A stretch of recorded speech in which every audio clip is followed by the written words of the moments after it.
As a preceptor, I'll have access to a skills matrix of my team. For this current view, I'm looking at a particular job role that I'm responsible for. If I was responsible for multiple teams, I can quickly switch between them here. Down on the left hand side, I can see the list of skills that my organization or unit has selected as the skills that nurses with this job role need to have. Skills can be provided by third party or imported from your hospital organization. If we look at the skills matrix, we can see a few things here.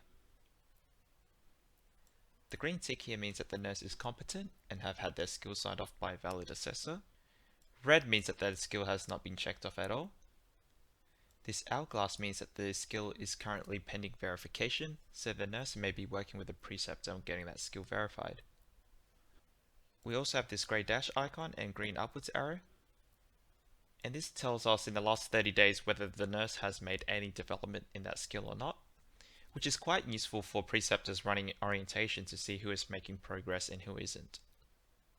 So now I'm going to show you how a preceptor can sign off a checklist for a nurse directly from here.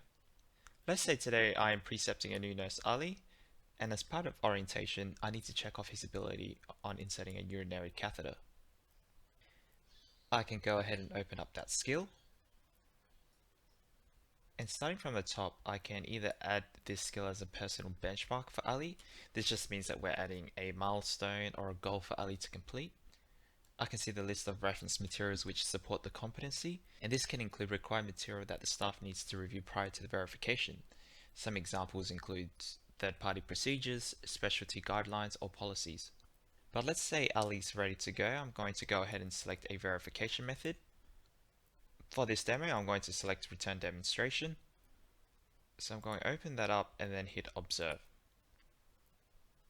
Now before I launch this, I'm just going to draw your attention to the Assessor field here, because I'm able to change the assessor of this observation checklist. For example, I may choose a group of preceptors working in this particular hospital. I may choose another preceptor. In summary, this assessor list will only ever show you the list of valid assessors for this particular checklist.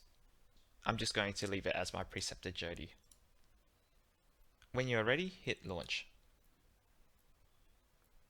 You are then able to go through and mark off the checklist and then add any comments if needed. If there's any remediation needed for this checklist, you are able to set this in the checklist itself.